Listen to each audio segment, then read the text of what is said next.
तो चलिए आज एक बार फिर से सर जबरदस्त स्वागत है इस सेशन में। मुझे लगता है कि सीडीएस का एसएसबी लिंक आने के बाद आप सब में एक बहुत बड़ी कौतूहल सडन में क्रिएट हो गई कि सर वाकई में एसएसबी के लिए इस समय में क्या करना चाहिए, एसएसबी डेट्स को कब चुनना चाहिए। बट इसको चुनने के साथ ही एक प्रश्न बड़ा दिमाग में आया कि आखिर सर फाइनली इस टाइम पे हमें एसएसबी के लिए खुद को कैसे काम करना है और कैसे बेहतर करना है। तो आज का सेशन वाकई में आपके लिए बहुत ही इंटरेस्टिंग, बहुत ही इंफॉर्मेटिव और मुझे लगता है कि इतना बेहतर होने वाला है जो एक अलग लेवल में आप में कॉन्फिडेंस एंड मोटिवेशन लाएगा जिससे आप एसएसबी में बेहतर कर पाएंगे। तो ऑब्वियसली आज की तरह हमेशा खास तौर पे कैप्टन सर स्वागत है आपका। Thank you very much. And obviously sir हमारा आपका लगातार डिस्कशन चला ही आ रहा है। हमने ऑलमोस्ट हर एंट्री की बात करी। अगर आप बैकलॉग में जाएं तो हमने जैग एंट्री को लेके बात की, हमने एनसीसी एंट्री को लेके बात की, हमने एनडीए एंट्री को लेके बात की, ऑलमोस्ट हर एंट्री की हमने एसीसी एंट्री को लेके बात की और लगातार हम बात करते रहे। और हर एंट्री के लिए एसएसबी के जो प्रोस्पेक्ट है वो कैप्टन सर ने बहुत ही खूबसूरती से समझाया और जब मैं इतना सेटिस्फाई हुआ तो लाजमी सी बात है आप भी सेटिस्फाई होंगे। और एक इंटरेस्टिंग वाक्य और भी रहा कैप्टन सर, कल जब मैं भी था और इंटरव्यू में मेरे साथ और एक सरप्राइजिंग जो पॉइंट था मैं उसको भी शेयर कर ही देता हूं आपके साथ। सरप्राइज खुलना बहुत जरूरी है। तो हमारे साथ श्रेयांश हैं, ऑल इंडिया 31 रैंक सीडीएस के थ्रू। तो आज सर का ही ये विचार था कि we should connect something very actual and real in the session. तो आज श्रेयांश भी हमारे साथ हैं तो उनके भी एक्सपीरियंसेस लिए जाएंगे। क्योंकि श्रेयांश का नाम इसलिए भी मैं जोड़ रहा हूं कि कल सर जिस बच्चे को आपने प्रत्युष की बात की थी, आपने उस बच्चे का पहले मॉक कराया था और आप बड़े कॉन्फिडेंट थे उस कैंडिडेट को लेकर के कि सर इसका मॉक होना चाहिए और ये बच्चा मतलब रेकमेंड हो रहा है। तो दैट कॉन्फिडेंस इज सर कमाल का। और कहा सर वो चीज हो गई, ये बहुत कमाल था। और कल मैं जो प्रत्युष का ले रहा था इंटरव्यू, अभी तक तो मैंने ये बात उसको नहीं बताई थी सर, कल मैंने ये बात शेयर भी की प्रत्युष से कि कैप्टन सर ने पहले ही तुम्हारे ऊपर मोहर लगा दी थी जो है कि तुम रेकमेंड हो रहे हो, इसलिए तुम्हारा स्पेशली मॉक इंटरव्यू हो रहा है। तो सर बहुत सारे अनुभव, बहुत सारी चीजें जो आज हम यहाँ पर शेयर करेंगे और मैं चाहूंगा सर आने वाले ज्यादातर बच्चों के लिए आप प्रेडिक्ट करें कि वो सफल हों और बेहतर करें। तो चलिए प्रश्न बहुत सारे होंगे आपके जहन में। शुरुआत करता हूं सबसे पहले मैं सर, सीडीएस एंट्री को जब हम लोग देखते हैं तो किस तरह से सर सीडीएस एंट्री को देखा जाए? क्या एनडीए से हट के देखें या अदर जो एंट्रीज हैं उनसे हट के देखें? क्या कुछ स्पेशल है सर सीडीएस एंट्री को अगर हम देखने की कोशिश करें तो? CDS entry as it is more mature entry sir. NDA वाला है उसकी देखिए आप ट्रेनिंग भी 4 साल है जी, इनकी ट्रेनिंग 1.5 साल है ना। ये ग्रेजुएट एंट्री में आ जाते हैं, वो 10+2 है, उसको ज़्यादा एक बदला जा सकता है, उसको जिस माहौल में ढालना है उसके लिए हमारे पास पर्याप्त समय है। इनके लिए इनका एक तो माइंडसेट थोड़ा रिजिड हो जाता है ग्रेजुएशन के बाद। तो एक बड़ी इम्पॉर्टेंट चीज़ होती है कि इनके अंदर ट्रेनेबिलिटी ख़त्म हो जाती है या आधी हो जाती है एनडीए की अपेक्षा। तो ट्रेनेबिलिटी एक पॉइंट रहेगा जहाँ पर इनको बहुत ज़्यादा कंसर्न रहना चाहिए। सेकेंड इम्पॉर्टेंट थिंग है सर, इनका जो OIR टेस्ट होता है पहले दिन स्क्रीनिंग के टाइम में, तो OIR जैसे हम लोग हमेशा बात करते हैं OIR को लेकर के सर, अगर एनडीए एंट्री 85% पर मान लीजिए OIR 1 ले रहा है तो सीडीएस एंट्री में यही वो सेम पेपर वो 90% हो जाएगा अपने आप। अच्छा, क्योंकि इसकी एज ज़्यादा है। Right sir. OIR के लिए जो फॉर्मूला होता है that is your mental as divided by your actual as. तो एक्चुअल एज वाला फैक्टर जो है वो OIR को ऊपर ले जाएगा अपने आप। तो ये 2 बड़े फर्क मिलेंगे इनको वहाँ पर जी। बहुत बढ़िया। तो दैट मीन्स सर ये टेक्निकली हम समझें कि जैसे कि स्क्रीनिंग राउंड में जैसा कि हम हमेशा कहते भी आ रहे हैं हर सेशन में, और OIR को हम लोगों ने काफ़ी वैल्यू दिया है और ये तो प्रैक्टिकली फिट हो गया सर। मैं जब उस दिन आपके साथ स्क्रीनिंग टेस्ट सेशन में था and I think it was sir fabulous session and बहुत मज़ा आया था मुझे and I got lot of experiences new sir. तो उसमें बेसिकली जो देखने को मिला सर वही दिख रहा था, क्योंकि जब मैं आपसे डिस्कस किया कि बहुत सारे बच्चे बोल तो बहुत अच्छा रहे थे बट उनका OIR स्कोर आप दिखा रहे थे कि OIR 5 और OIR 4 में बैठे हुए हैं, उनका स्कोर 60-50 के आसपास आ रहा है। और सर एक्चुअली यही रीज़न बन जाता है उनकी असफलता का, क्योंकि बहुत सारे बच्चे सर ड्यूरिंग स्क्रीनिंग बोलते बहुत अच्छा है, स्पेशली ग्रेजुएट एंट्री में भी सर ये है कि they are quite confident, mature है सर। तो उनके एक्सप्रेशंस जो हैं, राइटिंग स्किल्स जो स्टोरीज की थी, नरेशन जो था बहुत अच्छा हुआ बट फाइनली उसके बाद भी स्क्रीन आउट हो गए।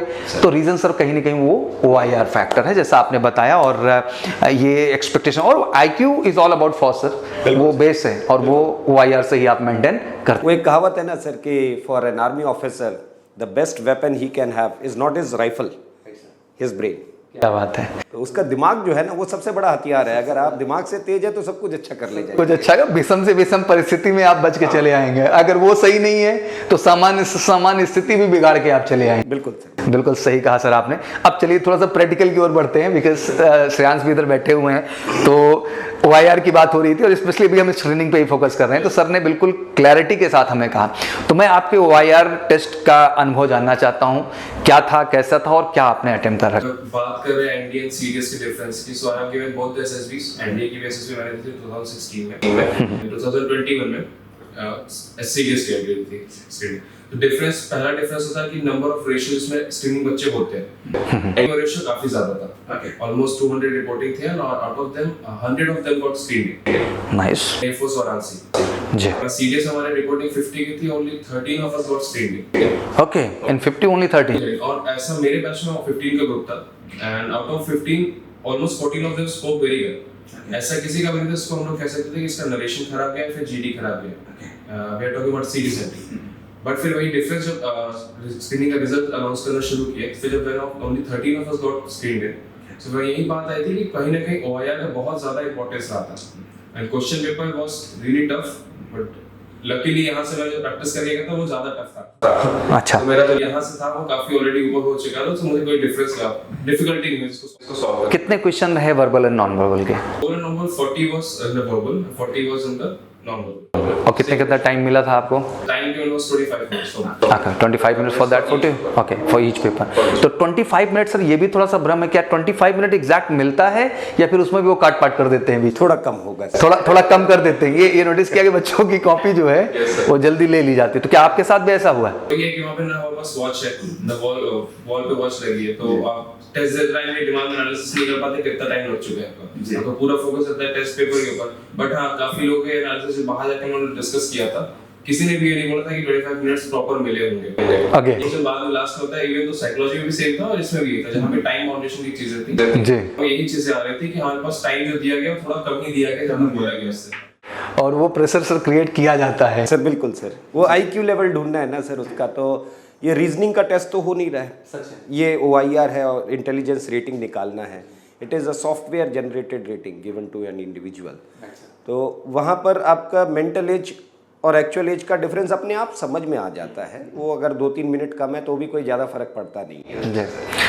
तो श्रेयांश, जैसा कि OIR कितना अटेम्प्ट किया होगा 40 में? लाइक ये बड़ा क्वेश्चन बच्चों का अक्सर रहता है, क्योंकि जैसे बच्चे देख रहे हैं कि वैल्यू एडेड हो रही है OIR की तरफ, तो 40 में कितने अटेम्प्ट कर लिए रहे होंगे आपने? नॉन वर्बल सारे हो गए थे मेरे, बट जब बात वर्बल पे आई थी जहाँ पे कैलकुलेशन क्वेश्चन काफी ज्यादा होता है, करीब 10 क्वेश्चन छूट गए थे। तो उस टाइम मैं स्ट्रेस में था कि 10 क्वेश्चन छूटे मतलब कि सिलेक्शन ना के बराबर है, बिकॉज़ OIR की इंपॉर्टेंस पहले से पता थी यहाँ रहे जैसे, राइट। बट जब बाहर गए तो लोगों का रिव्यू जब मिला 12 क्वेश्चन किसी के छूटे, किसी के 15 तक छूट चुके हैं, फिर ये हुआ कि क्वेश्चन पेपर का लेवल ही इतना डिफिकल्ट दिया गया था कि दैट उसकी रेटिंग ऑलरेडी डाउन जाने वाली है। सो वहाँ से थोड़ा रिलीफ हुआ था, नेक्स्ट परफॉर्मेंस पे फोकस करने की एनर्जी वहाँ से फिर आ गई। चलो, बहुत बढ़िया, बहुत बढ़िया। तो एग्जैक्टली फीडबैक भी बहुत मोटिवेशन दे देती है चीज़ों को लेकर। सर, जब OIR के कड़ी से हम आगे बढ़ते हैं, प्रैक्टिकल फीडबैक मैं श्रेयांश से लेता रहूँगा, बट टेक्निकलिटी सर आपके पास मैं आऊँगा। ड्यूरिंग द नरेशन सर, क्या जो इन्हें हेजी पिक्चर दिखाई जा रही है, क्या अदर एंट्री से कुछ हटके होती है या कुछ ऐसी एक्सपेक्टेशन? क्योंकि सर स्क्रीनिंग स्टेज बहुत मायने रखता है, बिकॉज यही डिसाइड करता है आप आगे नेक्स्ट 4 डेज यहाँ पर हैं कि नहीं है। और जैसे कि इन्होंने बताया भी सर कि स्क्रीनिंग रेशियो कहीं ना कहीं जो है वो कम रहा, तो सर क्या है ओवरऑल PPDT एक सीडीएस एस्पिरेंट के लिए? Sir picture remain same sir, इनके लिए डिफरेंस नहीं डाला जाता है। डिफरेंस आता है PPDT की पिक्चर में, विमेन एंट्री में आएगा। जैसे विमेन बैच CDS का कोई जा रहा है तो उसमें वो थीम थोड़ा सा चेंज कर देते हैं, और अगर कोई सर्विस एंट्री है तो उसके लिए चेंज हो सकता है। NDA और CDS के लिए मेल एंट्रीज के लिए ज़्यादा डिफरेंस नहीं रखेंगे वो लोग। फ़र्क यही आता है कि जो ये स्टोरी बनाते हैं ये बहुत क्रिएटिव स्टोरी बनाने की कोशिश करते हैं, ओवर क्रिएटिव स्टोरी। PPDT में पहली चीज़ तो इनको ये ध्यान रखनी चाहिए कि सिर्फ स्टोरी लिखना पर्पज़ नहीं है सर, इसके बाद मुझे 15 लोगों को अपनी कहानी सुनानी है और उन्हें कन्विंस भी करना है बाद में। तो मेरी स्टोरी अगर बैकग्राउंड से या एक्शन जो सिचुएशन दी गई है उससे रिलेटेड नहीं हुई तो बाद में कन्विंस करना बड़ा मुश्किल हो जाता है। मैं अकेला ऐसा इंसान हूँ जिसकी स्टोरी बहुत क्रिएटिव है और बाकी सब नॉर्मल बात कर रहे हैं, तो भी मुझे, दो my story is good but मुझे मुश्किल हो जाएगी उनको कन्विंस करने के लिए। तो ये मसला एक बड़ा बना रहता है इनके साथ। तो माइंड सेट कैसा होना चाहिए कि जो सिचुएशन है और जो एक्चुअल आपके एक्सपीरियंसेस हैं उन्हीं से रिलेटेड कुछ है? Sir let the story be very simple, over creative story ना लिखें स्क्रीनिंग के अंदर, and it should be closely related to the background and situation given to you. इससे इनका ज़्यादा फायदा होता है। तो टू द पॉइंट रहना ही ज़्यादा बेटर है, एंड दैट्स ऑल अबाउट। बहुत हाइपोथेटिकल जाने की ज़रूरत नहीं है, नहीं तो आप ग्रुप में जो इम्पैक्ट चाहिए, जो इन्फ्लुएंस चाहिए वो नहीं कर पाएंगे। अब चलिए थोड़े प्रैक्टिकलिटी पे आ जाते हैं सियांस। इमेज क्या थी, स्टोरी क्या क्रिएट की थी और कैसा आपको लगा ड्यूरिंग पीपीडीटी जब आपने नरेट किया, डिस्कस किया, तो ओवरऑल रोल अपना समझाएं कैसा रहा ड्यूरिंग? लकीली मेरी जो सीट थी वो आगे थी, सो पीपीटी में जो फोटो थी वो काफी क्लियर समझ में आ गई, पीछे वालों को काफी डिफरेंस हुई थी, डिफिकल्टी हुई थी।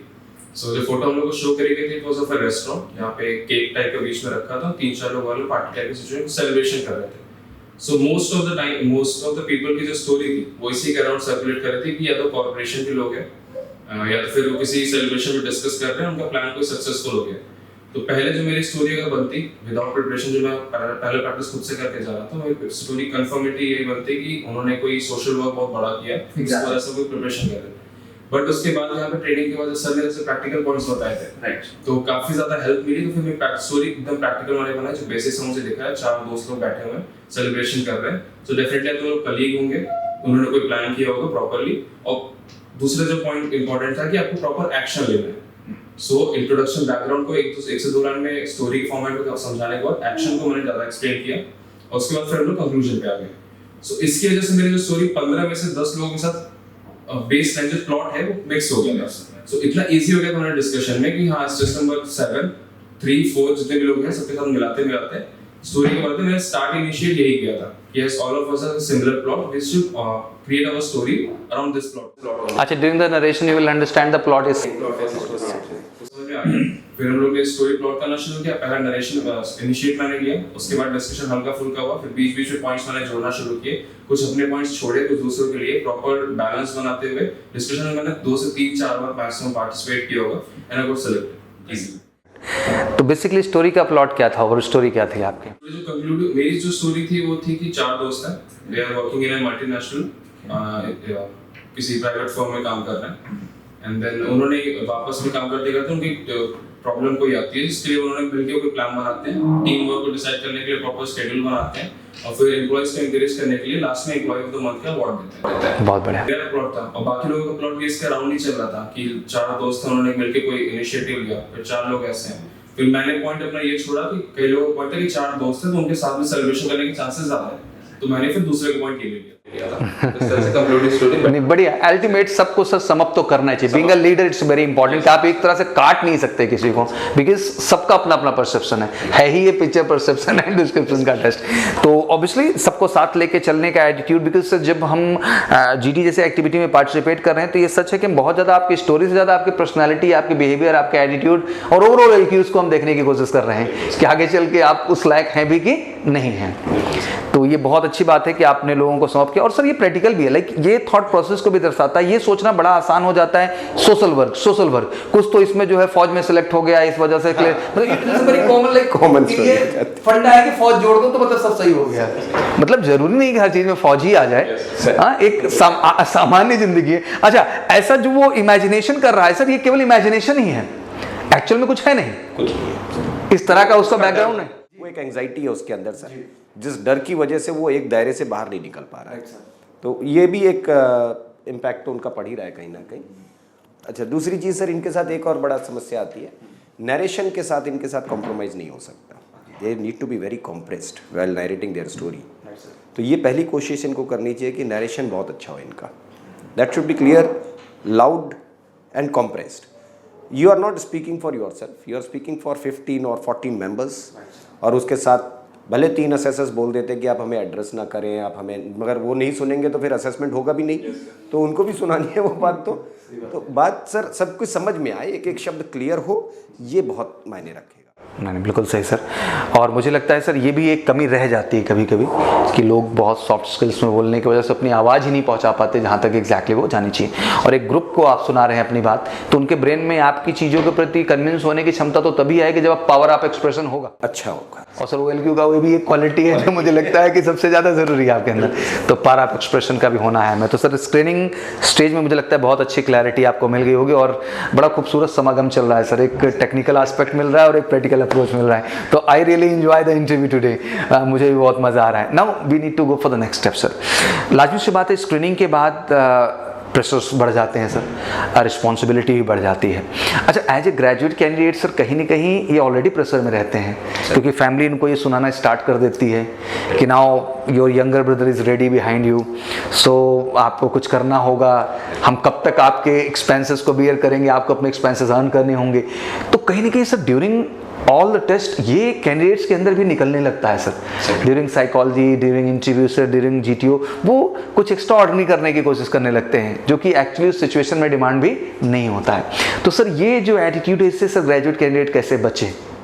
सर सबसे ज़्यादा एंग्जाइटी तो ग्रेजुएट लेवल जैसा आपने कहा ही, और उससे भी ज़्यादा बड़ी चीज़ क्या होती है जब इनके साथ के कुछ लोग होंगे जो सेलेक्ट हो चुके हैं कहीं पर, वो जो सेटल्ड हो गए हैं, उनको देख करके जो इनके अंदर एक एंग्जाइटी डेवलप होना शुरू होती है, ये बढ़ जाएगी।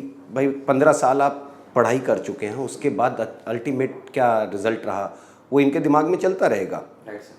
And that is the core reason कि इनके साइकोलॉजी में वो जो एंग्जाइटी है वो दिखाई देता है। मेरे को बहुत सारी स्टोरी है अनवांटेड डिफेंस ओरिएंटेड, जैसा आपने कहा अभी, जहाँ उसकी ज़रूरत नहीं है वहाँ भी ज़बरदस्ती वो इस चीज़ को करना चाहते हैं, तो वो एक डर दिखा रहा है। करियर ओरिएंटेड कहानी, जॉब सीकिंग स्टोरीज ज़्यादा लिखते हैं ये लोग, तो वो एक डर है इनके मन का, वो psychologically, it is not test of English, it is test of psychology.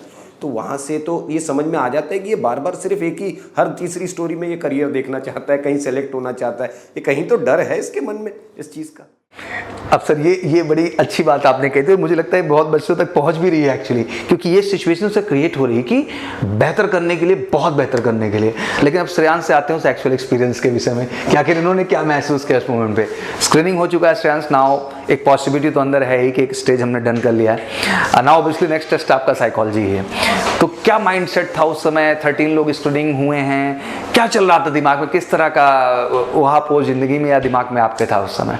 Screening होने के बाद स्ट्रेस लेवल ऑलरेडी काफी कम हो चुका था, बिकॉज मेरी ऑलरेडी नेक्स्ट एसएसबी जो अभी डेट्स आने वाली है, मेरे डेट एग्जाम्स ऑलरेडी क्लियर है। सो मेरा फोकस ये था कि पहले स्क्रीनिंग हो जाते हैं, then I enjoy the whole process, फिर नेक्स्ट वाले के लिए मैं जो गलतियां होंगी उसको इंप्रूव करूंगा। पूरा 100% है बट स्ट्रेस फ्री है, because I already have another opportunity. So वहां से मैंने प्रोसेस को एंजॉय करना शुरू कर दिया। So when it came to psychology test, दिमाग काफी काम था, काफी गाइडेंस से मिल चुकी थी। 2-3 पॉइंट्स जो मेरे वीकनेस पहले थे, जैसे कि मेरा पहला डोज जब मैंने यहाँ पे टेस्ट दिया था, मेरी हर स्टोरी के शुरुआत के अगर टोटल 10 लाइन है तो लास्ट के 3 लाइन उसके रिवॉर्ड्स होते थे कि everyone appreciated him, everyone he got fix line. तो बोला कि ये जो 3 लाइन तुम्हारी है, 3 लाइन शो करते हैं कि दैट आपके सारे एक्शन आपके रिजल्ट ओरिएंटेड है। सो वहां से मैंने उस चीज को हटाया, फिर मैंने फाइनल टेस्ट दिया वहां पे इस चीज को हटा दिया था। मेरे सारे में एक्शंस पे ज्यादा ध्यान दिया कि पर्टिकुलर एक्शन होने चाहिए, कंप्लीट एक्शन होने चाहिए and permanent and temporary solution दोनों देने। बिल्कुल। पीपीडी की जब टैग की बात करें, टैग में काफी टफ फोटोज आई थी। आउट ऑफ 11 फोटोज 4 फोटोज आते थे, इसमें कोई ना कोई ड्राउन हो रहा था, डूब रहा था पानी में, और लगातार 3 फोटोज ऐसी थी बैक टू बैक। एक में पिस्टल भी चल रही है, 3 फोटोज नेगेटिव, फिर एक में डेड बॉडी पड़ी हुई है, एक डॉक्टर उसको बच्चे को कंसोल कर रहा है। ऐसे करके 11 में से 6 to 7 फोटोज मेरी नेगेटिव थी, बाकी 2 से 3 जो बाकी बची फोटोज में न्यूट्रल थी, पॉजिटिव फोटो एक भी नहीं थी। सो कॉमन नेगेटिव स्टोरीज में से, नेगेटिव फोटोज में से, बाकी नेगेटिव स्टोरीज में से पॉजिटिव आउटकम कैसे निकालना है, प्रॉपर्ली ट्रेन होके गया था यहाँ से। सो कोई दिक्कत वहाँ पे नहीं है कि ब्लैंक स्टोरी भी सेट पैटर्न ही रखना था, जैसा पैटर्न बनता चला रहा है। एक प्रॉब्लम आएगी फिर आप प्रॉपर सॉल्यूशन दोगे, फिर आप साइलेंटली निकल के सामने आ जाओगे। और ये सच भी है सर कि आप जो 11 पिक्चर में खुद को रिप्रेजेंट कर रहे हैं, ब्लैंक पिक्चर भी वही कैरेक्टर लेके आनी चाहिए, ऐसा ना कि वहाँ कुछ एक्स्ट्रा ऑर्डिनरी निकल के बाहर आ गया। बिल्कुल नहीं सर, हो ही नहीं सकता है। तो एक सिमिलैरिटी तो मेंटेन हो ही जाती है आपके ओवरऑल हैबिट की, परफॉर्मेंस की, एक्शंस की, आउटपुट की, हर चीज़ की। सर एक बड़ी अच्छी बात श्रेयांश ने बात में ऐड किया कि लाइक ये बड़ा ज़रूरी है सर। मैं ये बच्चा मेरे से प्रश्न किया भी था कि सर एक्सट्रीम नेगेटिव सिचुएशन है, चलो एक इमेज आए that's good, back to back जो भी श्रेयांश ने पॉइंट रखी थी हमेशा, डेड बॉडी के सिचुएशन आ रहे, नदी में डूब रहा है, कोई सुसाइड केस दिखाई दे रहा है sir, like these are the situation. तो सर ये जो सिचुएशंस बन रही हैं इनमें पॉजिटिविटी को हमें कैसे जो है रिमेन मेंटेन करना, और क्या सर ट्रिक इसके लिए हो सकती है बेहतर? सर देखिए, अभी बहुत जगह क्या समझा दिया जाता है कि you should have a positive attitude. हाँ, ये फिक्स लाइन है, हर जगह बताया जाता है कि you should have a positive attitude once you want to become part of arm forces. अब कई यंगस्टर्स जो है इसको गलत दिशा में ले जाते हैं, वो ओवर पॉजिटिव हो जाते हैं। पॉजिटिव एटीट्यूड का मतलब ये नहीं कि आप निगेटिव को एक्सेप्ट नहीं कर सकते, निगेटिव को एक्सेप्ट ना करना बहुत ज़्यादा खराब है। तो निगेटिव को आप एक्सेप्ट करिए, मगर look for a better solution and your solution should be, एक देखिए सर, इम्पैक्ट ऑफ सोल्यूशन जो होता है, जो इफेक्ट ऑफ आउटकम, जो भी स्टोरी का आउटकम है उसका कोई प्रभाव जरूर पड़ेगा। वो प्रभाव शॉर्ट टर्म पड़ रहा है या लॉन्ग टर्म पड़ रहा है ये देख लेंगे। ये इसका जो असर है वो लंबे समय तक लोगों को फायदा देने वाला है या तुरंत खत्म हो जाएगा। इस काम का फायदा सिर्फ मुझे होने वाला है या मेरे अलावा 10 लोगों को और होने वाला है। ये दो चीज़ें अगर ये ग्रेजुएट लेवल एंट्री वाले समझने लग जाएंगे तो इनके लिए बहुत फायदा होगा इससे। सर ये बहुत बड़ी बात थी, मुझे लगता है कि ये एक बहुत ही मैच्योर और बड़े ही सेंसिबल कैरेक्टर को दर्शाता है सर। और इतनी फोरसाइट होने का मतलब ही है कि ओवर बैलेंस एंड मैच्योर इंसान है, जहां आप हर चीज़ के आउटपुट को समझ पाने में सक्षम है। और ये सच आप कह रहे हैं, कहीं ना कहीं कैंडिडेट्स में वो प्रैक्टिकल अप्रोच नहीं होता है उन एक्शंस को लेकर के या आउटपुट। सर अब उसको कितना भी नेगेटिव सीन दिखा दीजिए, वो वहाँ अनवांटेड पॉजिटिव स्टोरी बनाना शुरू कर दें। और पता नहीं कहाँ से कहानी ये ढूंढते हैं, उसमें स्कूल का ड्रामा हो रहा था और वो फिल्म की शूटिंग चल रही थी, इस तरीके की कहानियाँ लिखना शुरू करते हैं। मतलब अब आप देखिए सर, कोई कैंडिडेट की स्टोरी आप ऐसे तरह पढ़ेंगे तो आपको खुद भी समझ में आ जाएगा कि यार ये शो ऑफ है, ये एक्सेप्ट ही नहीं करना चाहते हैं। और 15 साल जो पढ़ाई करके आए होंगे, जो इस कॉलेज ख़त्म करके आ रहे हैं, सर क्या हम विश्वास कर सकते हैं इस बात पे कि उसकी लाइफ में कभी नेगेटिविटी देखी नहीं है? सर तो ऐसी सिचुएशन मान लीजिए, कभी सिचुएशन रखा ही श्रेयांश ने, मेरा क्यूरियोसिटी थोड़ा बढ़ रहा है इस चीज़ को लेके कि लाइक वाकई में सर डेड सिचुएशन है, बच्चा बैठा है और उसको कंसोल कर रहा है। ये बड़ी प्रैक्टिकल है सर, ये कहानी अमूमन कई बार ये इमेज आती भी है। तो सर क्या सिचुएशन है, किस तरह से पॉजिटिव मोड दें बच्चों, अगर देना भी चाहें? बहुत सारी थीम्स पर बन सकती है कहानी। ऑर्गन डोनेशन एक चीज़ है जो होती है आमतौर पर, उसको प्रमोट भी किया जा रहा है कई जगह, और उसके इर्द गिर्द अगर कहानी बुन सकते हैं तो बुन लें। या अभी हाल में आप न्यूज़ में देख रहे होंगे ड्रग्स का बड़ा वो था, तो your main character would have done something for this addiction, लोगों के जो अपनी लाइफ खो रहे थे, उसके इर्द गिर्द कई कहानी बना देता। तो there are so many themes but you need to think differently. And you देखिए सर, कहानी में सबसे ज़्यादा वैल्यू क्या है? इनके जो एफर्ट्स लगाते हैं, इनके जो reason of getting involve into a situation. देखिए कहानी की थीम बहुत बड़ी हो जाती है but without reason he get involve into a work, उसका रीज़न नहीं है उनके पास। The efforts he made out to go for a solution, the resources he used. जब ये 3 चीज़ें आप कहानी के बीच में से हटा दीजिए, कोई भी क्रिएटिव आइडिया सर, और ये 3 चीज़ उसके अंदर नहीं है, तो ये विशफुल थॉट हो जाता है, ये वेग आइडिया हो जाता है बिल्कुल अपने आप खुद। नहीं बिल्कुल सही है सर। एंड मुझे लगता है कि टैट को लेके काफ़ी सर आइडिया क्लियर इनके दिमाग में हो गया होगा। अब वेट को लेके आ जाते हैं पटाखा। वेट की जब बात करते हैं सर, वर्ड एसोसिएशन टेस्ट, तो ऑब्वियसली टाइम प्रेशर बहुत ज़्यादा है सर, 15 सेकंड का टाइम है। अमूमन वर्ड्स जो आ रहे हैं सर वो इंटरेस्टिंग हैं, अच्छे हैं। मैं ये नहीं कहूँगा कि टफ है, हार्ड है, नेगेटिव है, पॉजिटिव है, मैं केवल इतना कहूँगा कि इंटरेस्टिंग वर्ड्स हैं। एक बड़ा फोबिया रहता है बच्चों के अंदर सर कि 60 आउट ऑफ 60 करने हैं, मेरा इतना छूट गया, मैंने सेंटेंस नेगेटिव बना दिया, मैंने सेंटेंस पॉजिटिव बना दिया। तो इसका ओवरऑल कैसे समझें कि वेट है क्या एक्चुअल में? सर बहुत बढ़िया क्वेश्चन पूछा आपने सर। पहली बात तो WAT सर कन्फर्मेटरी टेस्ट है, TAT जो है बेसिक टेस्ट है। TAT से जो कहानियाँ आप पढ़ेंगे, 12 कहानियों से आप किसी का एप्टीट्यूड समझ लेंगे कि उसकी क्या, उसका पोटेंशियल क्या है, कैसी सोच है उसकी। और क्योंकि एक बड़ी प्रैक्टिस के साथ TAT में आप, क्योंकि वहाँ समय देखिए 3.5 मिनट है सर, अगर आप 2 महीने 3 महीने उसी चीज़ के ऊपर प्रैक्टिस करेंगे तो आपकी थीम्स तैयार हो जाती हैं और आप उस थीम्स के अनुसार इधर उधर करके अपनी सोच को अच्छा रख सकते हैं। कन्फर्मेटरी टेस्ट का मतलब होता है सर कि stress and ability of individual to handle stressful situation. जो काबिलियत अभी तक आपने दिखाई है, क्या स्ट्रेस में भी आने के बाद आप वैसे ही रहते हैं या आपका जो बिहेवियर है वो बदल जाता है? 15 सेकंड में आप नहीं बदल सकते अपने आप को। 15 सेकंड में 10-15 सेंटेंस तक तो होता है, क्या पढ़ाया, क्या सोचा हमने, उसके बाद तो फिर लगता है जगह इधर है भाई, और काम वही आ रहा है जी। वो बदलाव आएगा सर, अपने आप समझ में आ जाता है वो। अब इसके लिए पहली चीज़ तो see the words are very common through which one average youngster can come across in his day to day life. अब जो रोज सुन रहे हैं वही शब्द आते हैं ज़्यादातर। और purpose of this test is, देखिए वर्ड एसोसिएशन टेस्ट, पर्पज क्या है sir, how the individual was associated with the word shown to him in his spent life.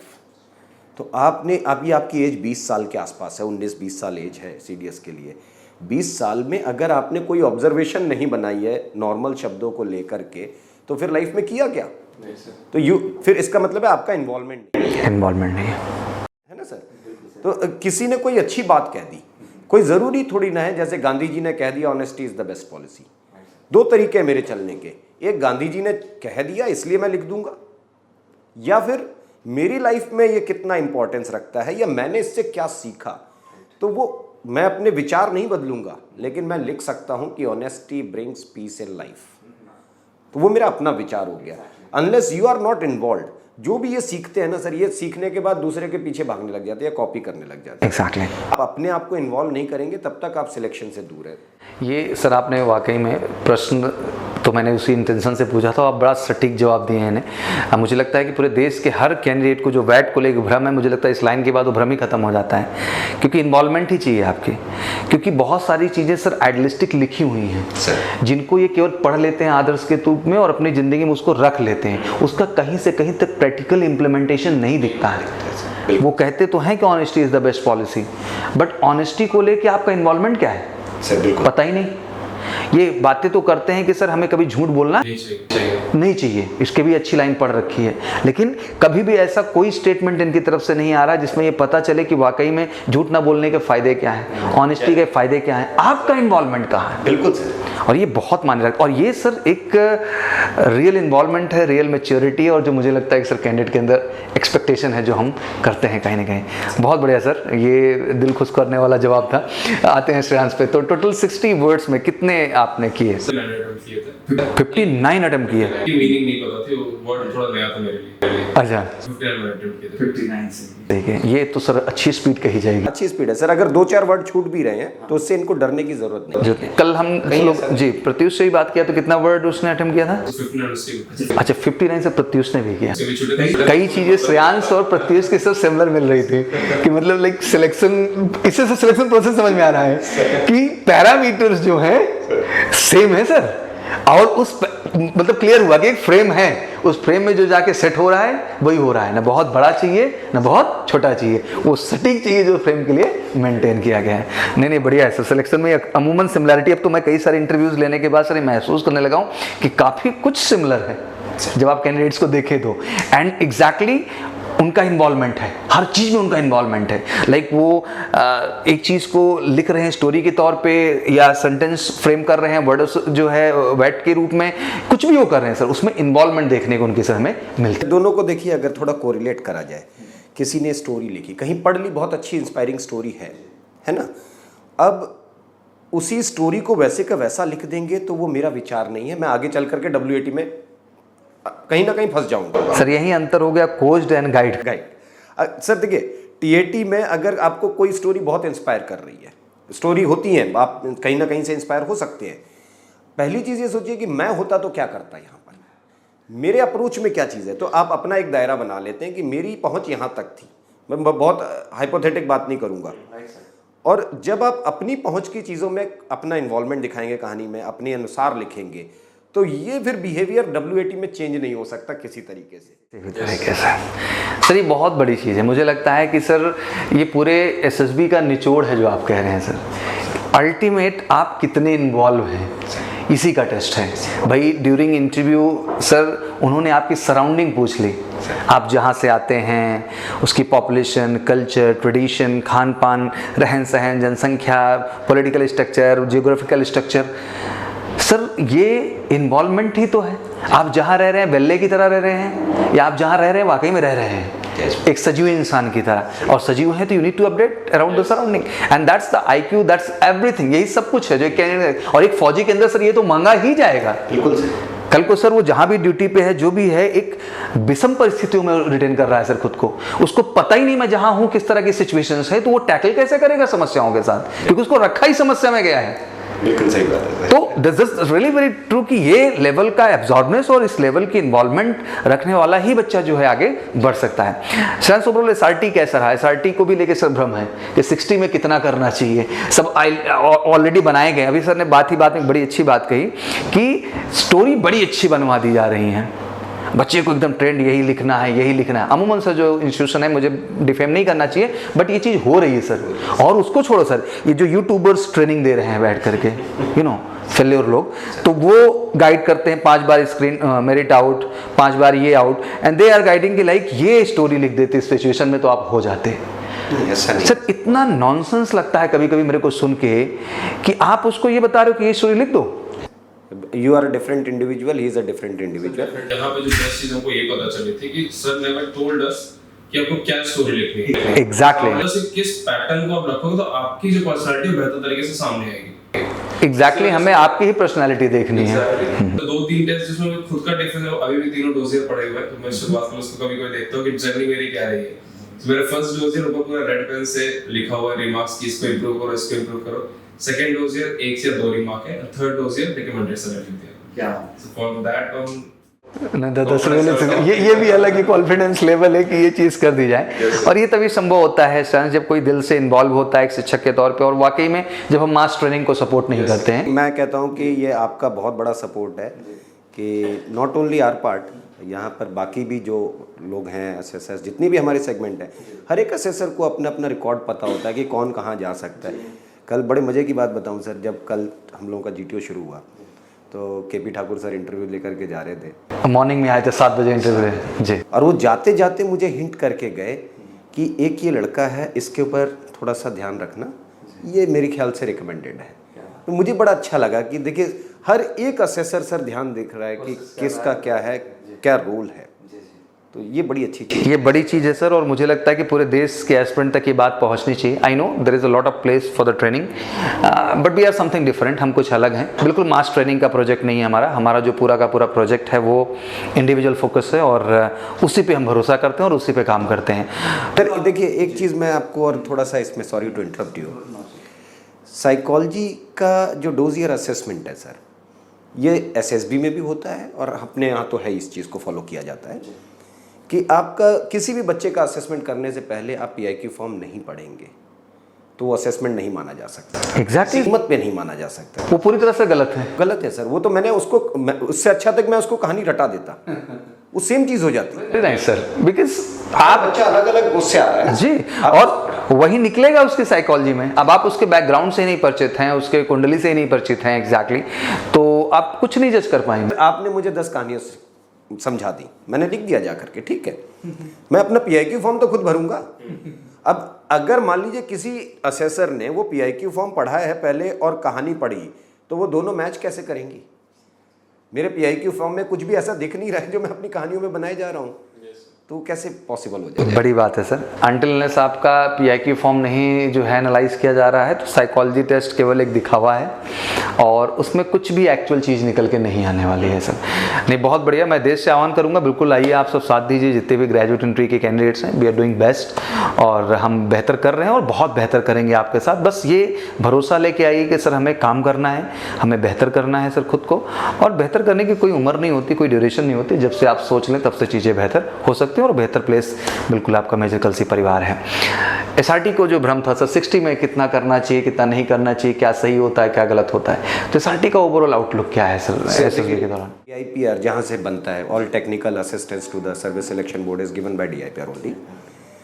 DIPR का मानक है कि एक हेल्दी माइंडसेट का कोई भी व्यक्ति 30 मिनट में 45 सिचुएशंस को इफेक्टिवली हैंडल कर सकता है, ये उनका स्टैंडर्ड है।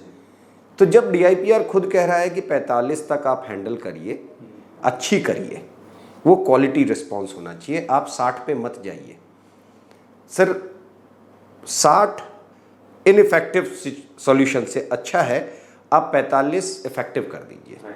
बुरा क्या होगा, 45 का 42 हो जाएगा, बुरा क्या हो सकता है, हो सकता है। ठीक है। उसमें सिर्फ एक ही क्वालिटी के ऊपर डाउट हुआ, ability to make quick decision, और ये प्योरली ट्रेनेबल है सर। 1.5 साल में ट्रेनिंग में इतना प्रेशर पड़ेगा इनके ऊपर कि डिसीजन अपने आप निकलने लग जाएंगे फटाफट। ये उम्र के साथ भी बदल जाती है चीज़ें, बदल जाते हैं।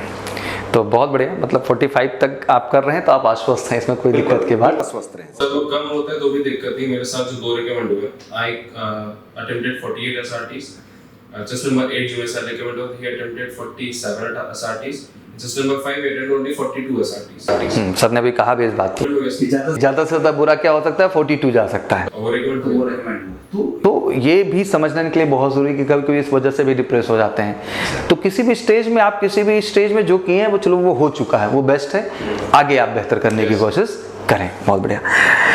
कम to the SD sir, self description को लेके सर बहुत सारा भ्रांतिमान है। अमूमन ज़्यादातर सर जो इंस्टीट्यूशन है देश में वो सर रटा दे रहे हैं। What's your parent think about you? What's your friend think about you? What's your boss think about you? What's your teacher think about you? What's your mom think about you? And what exactly you think about yourself? तो सब रटा दिया जा रहा है sir. Set frame, set structure. तो sir कहाँ तक ये सही है, कहाँ तक ये गलत है और क्या है एक्चुअली? वैसे सर मुझे आज जवाब मिल चुका है, अभी आप एग्जैक्टली इसका जवाब देंगे तो आपने टैट का जो जवाब दिया ना मुझे सर और पैट का, उसके बाद मैं क्लियर हो चुका हूँ, लेकिन तब भी मैं चाहूँगा सर बच्चों को बताएं इस विषय में। सर पहली बात तो देखिए, SDT से बहुत ज़्यादा सिलेक्शन का लेना देना नहीं है। इनका सिलेक्शन ऑलमोस्ट डिसाइडेड हो जाता है SRT तक। SRT तक साइकोलॉजिस्ट इज मेंटली प्रिपेयर्ड कि इनको रिकमेंड किया जाएगा या क्या स्टेज पर रखा जा सकता है। SDT हेल्पफुल होता है आपके सेल्फ इंसाइट को देखने के लिए। SDT से सिलेक्शन नहीं होता है, 1 in odd केस वो बाहर जा सकता है केस। रिस्क फैक्टर है। जैसे आपने कहा ना कि रटा देते हैं लोग, लिखा देते हैं ऐसा लिखो जा करके, उस चक्कर में उसका जो सेल्फ इंसाइट है वो पुअर दिखने लग जाता है कि वो खुद को नहीं जानता है, पीछे वो क्वालिटीज दिख नहीं रही हैं और वहाँ ये सारी क्वालिटीज लिख रहे हैं ना। फ्रेम सर दिखता है अच्छा कि मतलब पूछो मत उस बात को लेकर के। छोटा एग्जांपल दूं सर आपको इस पे, जैसे किसी ने एक कहानी लिखी, साइकोलॉजिस्ट ने असेस करके एक रिमार्क लिखा, सेंस ऑफ रिस्पॉन्सिबिलिटीज लो। वो उसके काम करने के तरीके से उसे पता चला। बीच में कहीं कोई WAT में वर्ड आया रिस्पॉन्सिबल, और उसने कोई ऐसा इधर उधर जवाब लिखा, जादूगरी दिखा दी अपनी, अनवांटेड टाइप। अब SDT में आकर के वो कहता है कि my parents believe I am very responsible son. तो ये खुद को रिस्पॉन्सिबल मानता है और बाकी दुनिया में इसके अलावा इसको कोई रिस्पॉन्सिबल नहीं मानता है। जिसके न्यूट्रल असेसमेंट हो रही है वहाँ ये सेंस ऑफ रिस्पॉन्सिबिलिटी है नहीं इसके अंदर, और यहाँ ये खुद से कहता है कि आई एम वेरी रिस्पॉन्सिबल। तो कैसे बात बनेगी? ये है इसका। नहीं, बहुत बढ़िया। मुझे लगता है पूरा फ्रेम ही क्लियर हो गया है सर कि जो आप इन्वॉल्वमेंट के साथ, सच्चाई के साथ चीज़ ला रहे हैं वो हर स्टेज पे आपको लानी होगी। आप एक स्टेज पे कुछ और हो गए, एक स्टेज पे कुछ और हो गए, एक स्टेज में कुछ और ही हो गए, और फाइनल स्टेज में मालूम नहीं आप क्या क्या हो गए। सर SDT ये सिंपल लिखें, और जो आपके अंदर है क्वालिटी, सेल्फ इंट्रोस्पेक्शन बहुत ज़रूरी है SSB के लिए। तो जो आपने इंट्रोस्पेक्ट किया है उसमें जो जेन्युइन है, लेट इट बी सिंपल, कोई फर्क नहीं पड़ता है, सिंपल है तो भी रिकमेंड हो जाएंगे। आप क्रिएटिव करने गए कि सिर्फ SDT के वजह से आप सिलेक्ट हो जाओगे तो शायद बाहर चले जाओगे। तो बहुत बढ़िया, बिल्कुल नेचुरल जो आपका एटीट्यूड है बनाए रखें, और जो वाकई में सच है आपके विषय में, और आपको लगता है लोग ऐसा सोचते हैं और मानते हैं, वो रखना मुझे लगता है ज़्यादा अच्छा होगा। क्योंकि अल्टीमेट जो आप साइकोलॉजी दिखाते चले आए टैट वैट SRT में, तभी वो सिमिलैरिटी को मेंटेन भी हो जाएगा। तो ये टेस्ट किसी के और फ्रेम करने से नहीं है, ये मुझे लगता है आपका टेस्ट है, आपकी पर्सनैलिटी का टेस्ट है। तो सेल्फ डिस्क्रिप्शन अपना ही होना चाहिए, किसी और का दिया हुआ नहीं होना चाहिए। इंडिविजुअल ऑब्जर्वेशन इस पर बहुत जरूरी रहता है। साइकोलॉजी सर बड़ी खूबसूरत गई, and I think they learn a lot. But अब फाइनली जंप करेंगे हम लोग PI पे।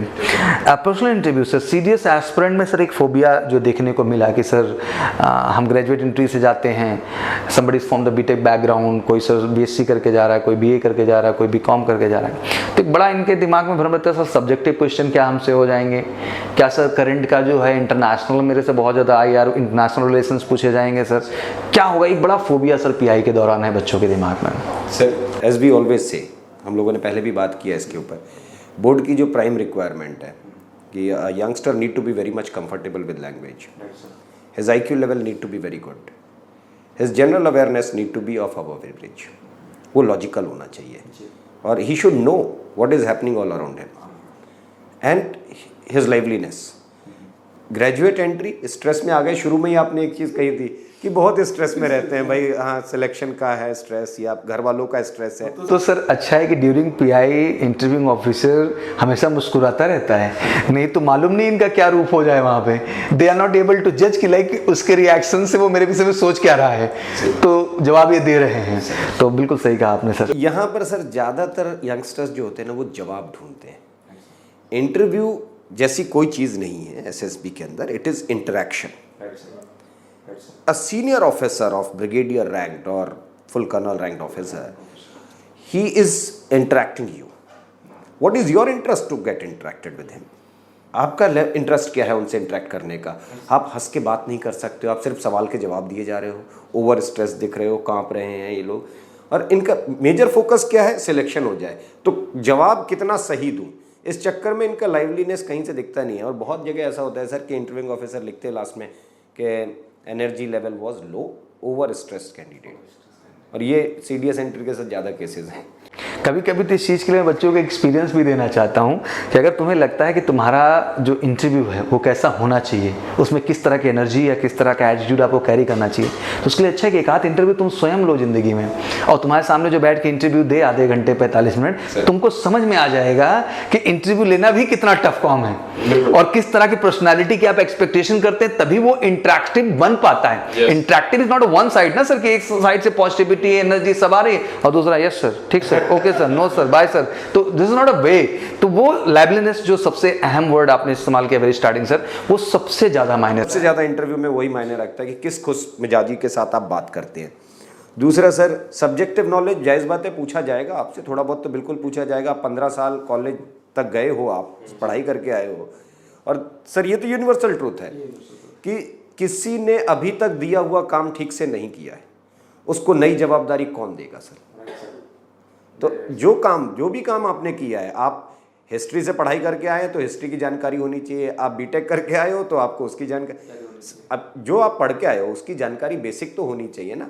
वी कैन नॉट एक्सपेक्ट कि आप मास्टर हैं, मगर बेसिक्स भी अगर आपके क्लियर नहीं है या कॉमनली नोन चीज़ें आपको नहीं पता है सब्जेक्ट की, तो इसका मतलब है कि वो अपॉर्चुनिटी आपने यूज़ नहीं की और आप इन्वॉल्व नहीं रहे। देखिए सर, इंटरव्यू में एक चीज़ बहुत बारीकी से वो देखते हैं, वहाँ भी PIQ फॉर्म पढ़ा जा रहा है, वहाँ भी वो ये कहते हैं कि what all opportunities you had came across in your life, और a average youngster of your age should come across. How many of them were availed by you, how many of them were missed by you, and if it is miss, was it intentional miss और was it a circumstantial miss? अब आप बताइए sir कि graduation करके कोई लड़का आ रहा है या बीटेक करके आया है और उसको अपने सब्जेक्ट की नॉलेज नहीं है, ये इंटेंशनल मिस है या सर्कमस्टांशियल मिस है? ये तो जानबूझ के की गई लापरवाही है उसकी, ये सवाल है। तो ये बड़ा प्रैक्टिकल सर ने स्ट्रेट अवे कह दिया कि आप यूपीएससी क्रैक किए हैं और वाकई में आप योग्य हैं, इसमें कोई क्वेश्चन मार्क नहीं है, नॉलेज पे डाउट नहीं है सर, पे डाउट ही नहीं है। और आपका अपडेट रहना अपनी हर उस चीज़ को लेके जो आपके जीवन से जुड़ी हुई है, ये आपकी जिम्मेदारी और कर्तव्य दोनों हैं। तो दैट्स द बेस्ट थिंग, तो जो इंटरव्यू में करना है। आ जाते हैं अब श्रेयांश पे सर, थोड़ा सा कितनी देर का इंटरव्यू रहा, कैसा इंटरेक्शन रहा, क्या इंटरेस्टिंग मोमेंट रहे, कुछ बताएं श्रेयांश। हम लोग के बैच में ऑलमोस्ट अगर एवरेज लिया जाए 30 मिनट्स तक का सबका इंटरव्यू चला था। मेरा इंटरव्यू ऑलमोस्ट 40 मिनट्स तक चला था। इसमें से 80% क्वेश्चन मेरे PIQ से थे, 20% क्वेश्चन थोड़े टेक्निकल क्वेश्चंस थे। सो एक लाइन जो सर की थी काफी अच्छी लाइन लगी थी हमको, जो मैं उस टाइम भी काफी अप्लाई कर रहा था।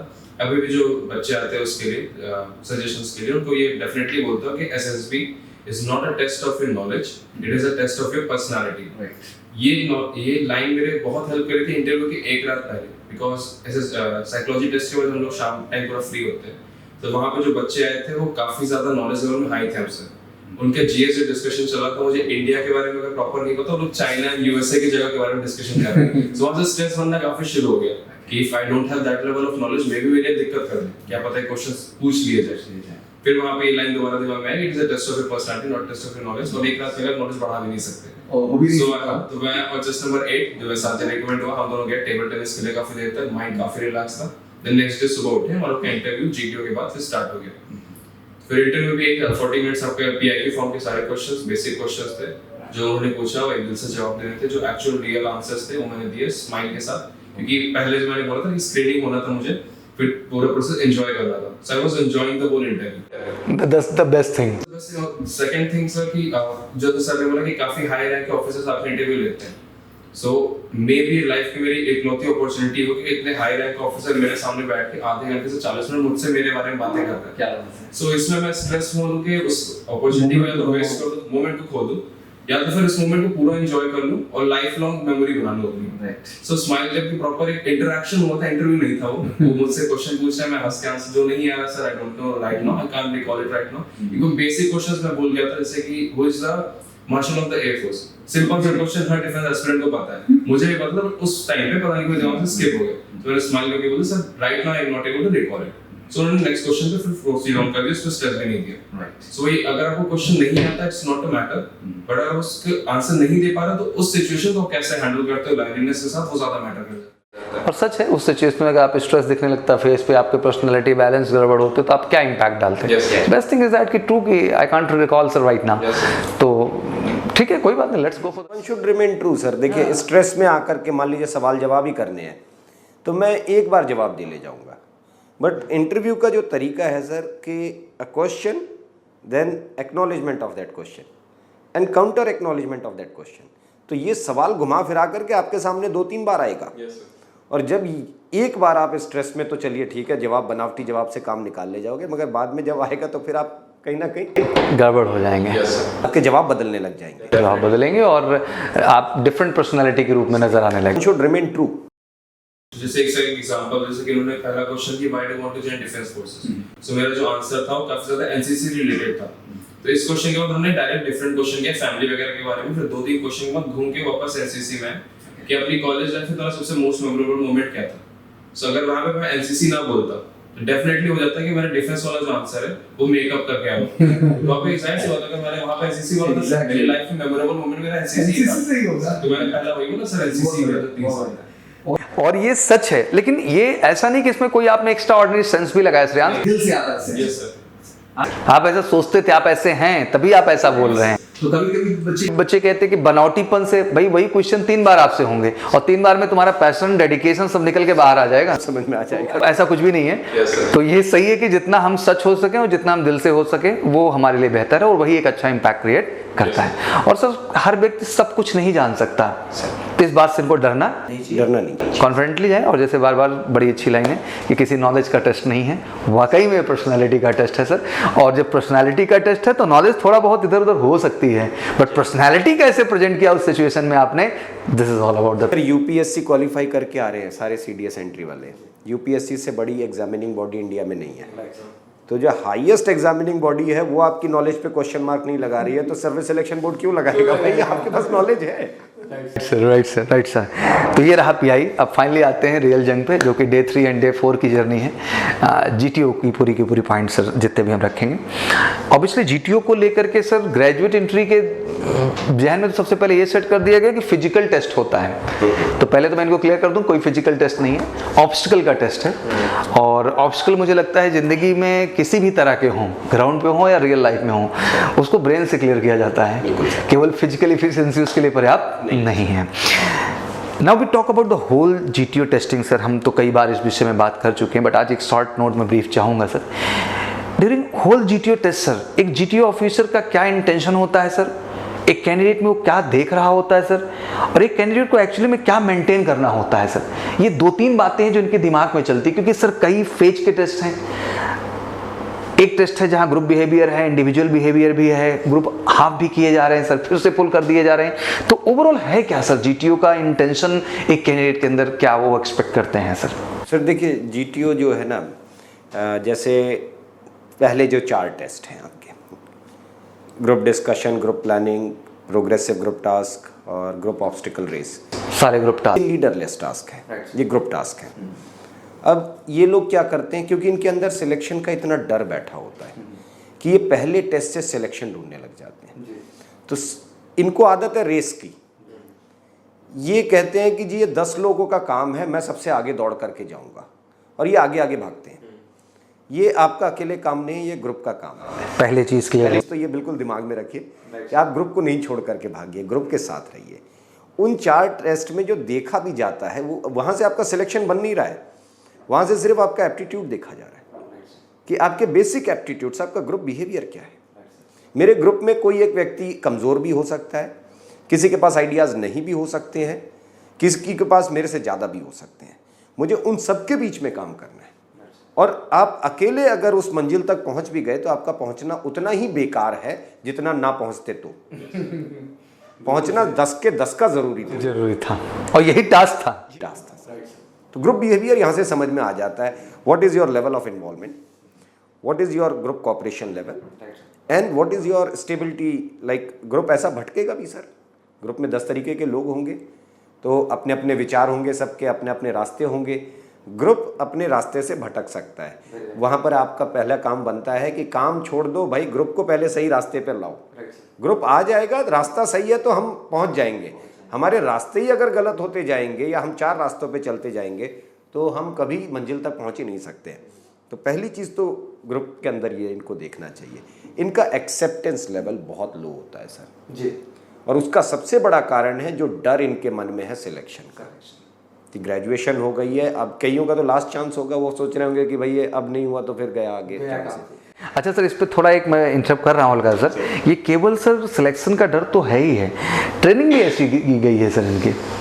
ट्रेनिंग जहाँ इनको सिखाया गया है कि आप लीडर हैं, आपकी बात लोग माने, तभी तो आप इन्फ्लुएंस क्रिएट करेंगे, नहीं तो फिर आप उसमें दिखाई नहीं देंगे ग्रुप में आपका। 1-2 एग्जाम्पल आपने देखे भी होंगे शायद। देखिए, कोचिंग ने सिखा दिया इनिशिएटिव लो। डिस्कशन हो रहा है, इनिशिएट क्यों नहीं करते हो, इनिशिएट क्यों नहीं। मैं बहुत सारी जगह ऐसे सुनते हैं हम लोग। सर देखिए, लड़के की नॉलेज क्या है, उसका लैंग्वेज पे कमांड क्या है, कुछ पता नहीं है, वो सबसे पहले मुंह खोल के बैठ जाता है, ठीक है। और वो अगली लाइन में अपने आप चुप भी हो जाएगा, ये भी सबको पता है। तो जब उसको चुप होना था तो वो शुरू क्यों? वो थोड़ा पेशेंस रखता। अच्छा था कि तुम चुप ही रहते। हाँ, 2 सेकंड सुनना बुराई थोड़ी ना है सर। दूसरों को सुन करके अच्छे आइडिया बनाते और अच्छे ढंग से लॉजिकल बात करते। How logical you are, that is going to be helpful for your group. तो ये इनका जो स्ट्रेस है ना सर, इनका एक्सेप्टेंस लेवल को गिरा देता है। ये बात नहीं सुनना चाहते, सुनना पसंद नहीं है। और अच्छा, इनके दिमाग में ये चलता है कि अगर मैं सुनता रह गया तो कहीं मेरा सिलेक्शन ना। भाई जितना बोलना जरूरी है उतना सुनना भी जरूरी है ग्रुप का टास्क के अंदर। प्रॉब्लम भी है सर, जैसे प्री प्लान आइडियाज़ हैं, मतलब इन्हें टास्क में सर इतनी ट्रेनिंग कर दी, इतना कोच कर दिया गया है सर कि इनको बता दिया गया है कि हाँ ये स्टार्ट लाइन है, ये फिनिश लाइन है, ये फट्टा है, ये बल्ली है, 4 फीट है, ये कैंटिलीवर बनाना, ये करना, मतलब इतना सेट किया गया है सर कि जाते ही मशीन की तरह ऑन हो जाते हैं। बिल्कुल सही बात। और सुनना ही नहीं है कि सामने वाला भी कुछ कह रहा है और ये टास्क उस टास्क से अलग हो सकता है सर। बिल्कुल, इनको सारे टास्क में एक ही आइडिया लगाना है जो ये सीख कर आए हैं। बिल्कुल सर, वो जो कॉम्प्लेक्सिटी बढ़ती है उसकी। अच्छा, ऐसे लोग क्या होंगे, पहला वाला टास्क देखिए ब्रिज बेस्ड टास्क होता है, दूसरा वाला जो है लिवर बेस्ड होता है, तीसरा वाला इम्प्रोवाइज लिवर बेस्ड होता है टास्क। तो ये क्या करते हैं, ब्रिज बेस्ड टास्क को तो रट के जाएंगे खूब अच्छे से, उसमें सबसे आगे कूद करके खड़े हो जाते हैं, सबसे ज़्यादा काम इन्हीं का हो जाता है। अच्छा, जहां आप इम्प्रोवाइज लिवर की बात करेंगे ना, ये पीछे पीछे भागेंगे, पीछे आ जाते। हम लोग का जब ग्रुप स्टार्ट किया था तो 7 और 6 में डिवाइड था, हम लोग ग्रुप में 7 लोग थे। सो वी स्टार्टेड, तो शुरुआत के 2 टास्क मैं एकदम पीछे खड़ा हूं, ठीक है, सब कूद रहे कर रहे हैं कि मुझे बोलने का मौका नहीं मिला था। आई वाज लाइक ये ग्रुप क्रॉस होना चाहिए, ग्रुप क्रॉस हो रहा है। थर्ड वाले से आइडियाज खत्म, सो मैं पीछे से बोलना शुरू किया, फिर धीरे धीरे ग्रुप ही आगे किया। फिर जब आप पार्टिसिपेशन अपना इनिशिएट करते हो तो ग्रुप ही आपका आगे करता है। फिर वो थर्ड और फोर्थ टास्क मैंने चेस नंबर 8 ने मिलके साथ में क्वालीफाई किया। Chest number 5 was in different. यही सच है। जीडी भी सर यही होता है, यही होता है हर जगह देखने को मिल रहा है। अब कल तो प्रत्युष जब डिस्कशन चल रहा था सर इंटरव्यू में, तो उसने बताया कि सर 3 स्टेज के बाद हमें चौथा स्टेज करने के लिए नहीं कहा गया क्योंकि हमारे इतने आइडियाज प्रॉपर जा रहे थे। ज्यादातर बोर्ड में 3 तक ही होता है, चौथे को तो कराते ही नहीं है। और वो कहीं साल 2 साल में एक आधा बैच आता है जो चौथा वाला टास्क करेगा। तो लोग बस आइडियाज लिए गए थे, कराया नहीं गया। वही नहीं, आइडियाज तो लिए ही जाते हैं, आइडियाज तो पूछे जाएंगे आगे बच्चा कैसे कैसे आप करेंगे, दस सेट। तो बहुत बड़ी बात सर आपने कह दी कि इसमें बड़ा जरूरी है कि एक्सेप्टेंस लाया जाए, वो आएगा तभी कोई चीज बेहतर होगा। और टीम को लीड करने का मतलब ये है कि आप सबको सुने। आप सुन ही नहीं रहे तो आप टीम कैसे लीड करेंगे? आप खुद को लीड कर सकते हैं बिना सुने, टीम को नहीं लीड कर सकते हैं। अब एक सेल्फ एनालिसिस देना चाहेंगे। जब जीटीओ की प्रिपरेशन चल रही थी, बातें सब जगह से सुनी थी, तो ये सेल्फ एनालिसिस निकल गया था कि जो मॉडर्न लीडर के डेफिनेशन है ये वो लीडर नहीं होता जो भीड़ के आगे खड़ा होकर तलवार लेके कि चलो आगे बढ़ो। अब के जो लीडर है वो भीड़ के बीच में होते हैं, जो आगे अच्छा कर रहा है उनको बोलते हो कि अप्रिशिएट करते हो, you are doing very good. जो पीछे हमको बोलता है मोटिवेट करते हो कि चलो साथ में, जो ग्रुप को लेके खत्म कर दे टास्क को, he is the actual leader. This is the true leader quality. और मुझे लगता है फौज के अंदर ऐसा ही लीडर चाहिए। बिल्कुल सर। नेतागिरी का तो मेरे को पता नहीं सर, बट एक्चुअल में फौज में तो ऐसा ही लीडर चाहिए जो कि वाकई में आगे बढ़ने वालों को सपोर्ट करे और पीछे वालों को जो है मोटिवेट करके आगे लेके आए। That was very nice line.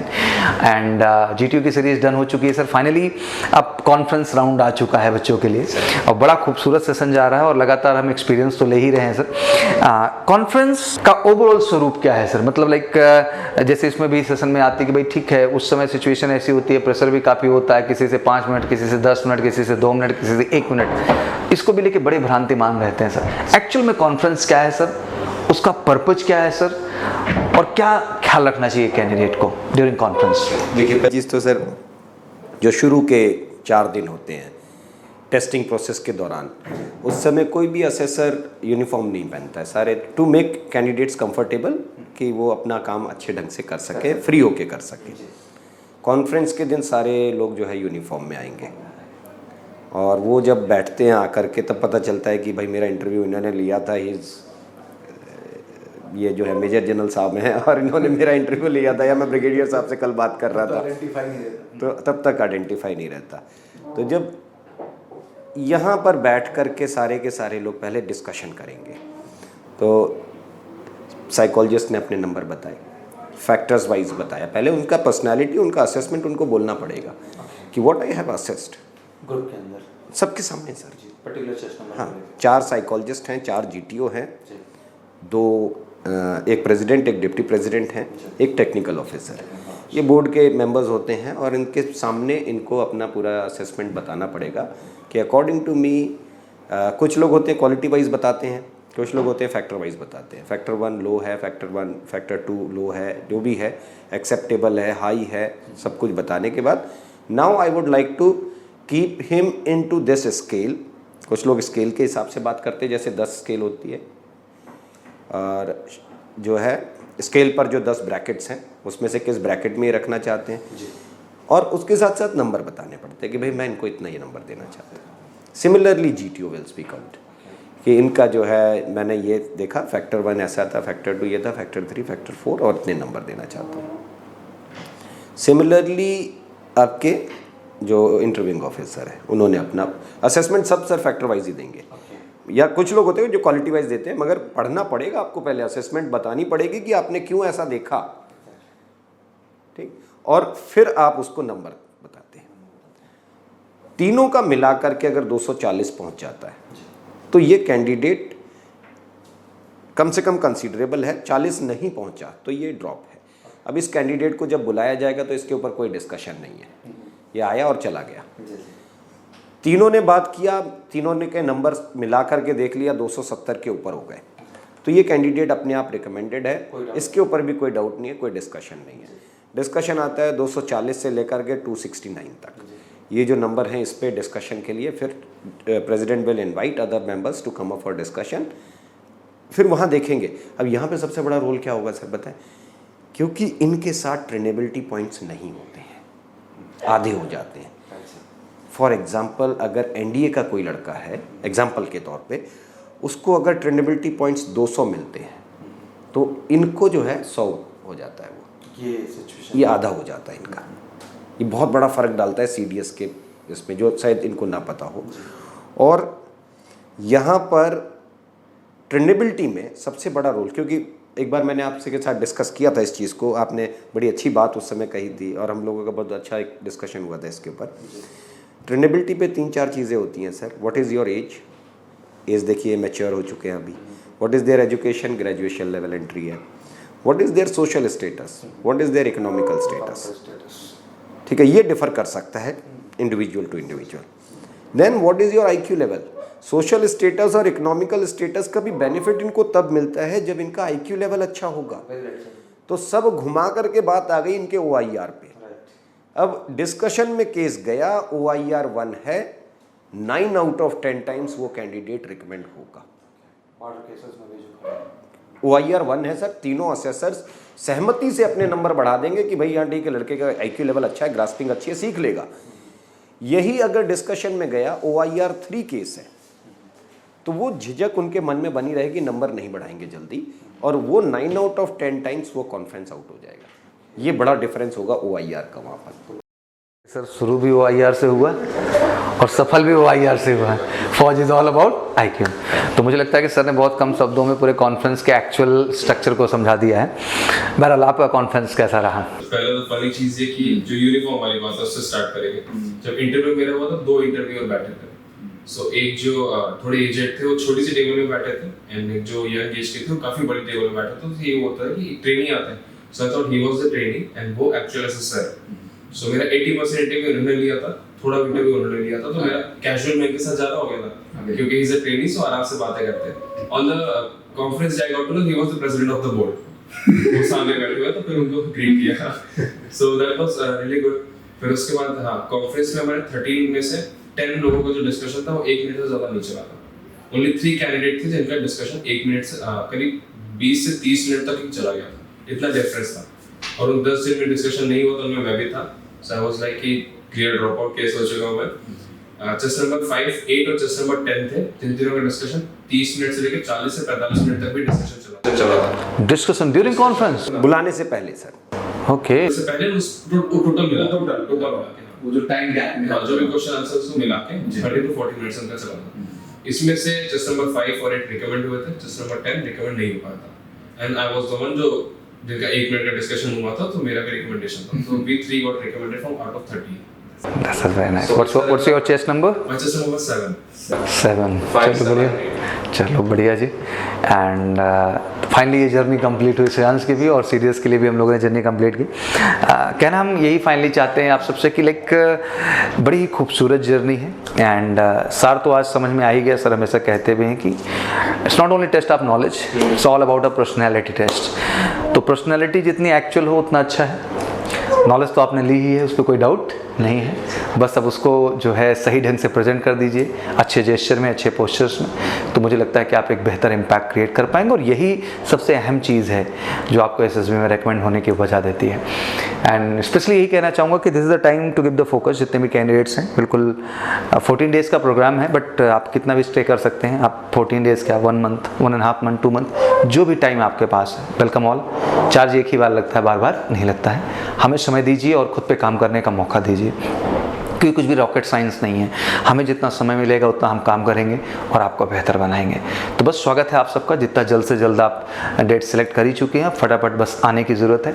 FCAT का भी रिजल्ट आ चुका है, जल्दी सर के साथ FCAT स्पेशल वीडियो होगा, और हम FCAT एंट्री के भी हर बारीक पॉइंट को डिस्कस करेंगे आपके सामने, जिससे कि आप सब भी तेज़ी के साथ एक्टिवेट हों और आकर के अपने SSB इंटरव्यू में बेहतर कर पाएँ। कैप्टन सर, लास्ट में कुछ जो इनके लिए कहना चाहें आप? बस सर, बिल्कुल लास्ट टाइम है इनका, डेट्स आ चुकी हैं, अब तैयारी का ही समय है, और you have to convert your 24 hours into your 48 hours. अब मेहनत करने का समय है, और बस यहाँ से जो आप अपने लिए करेंगे, this is going to transform your life. That's very nice, sir. That's very nice.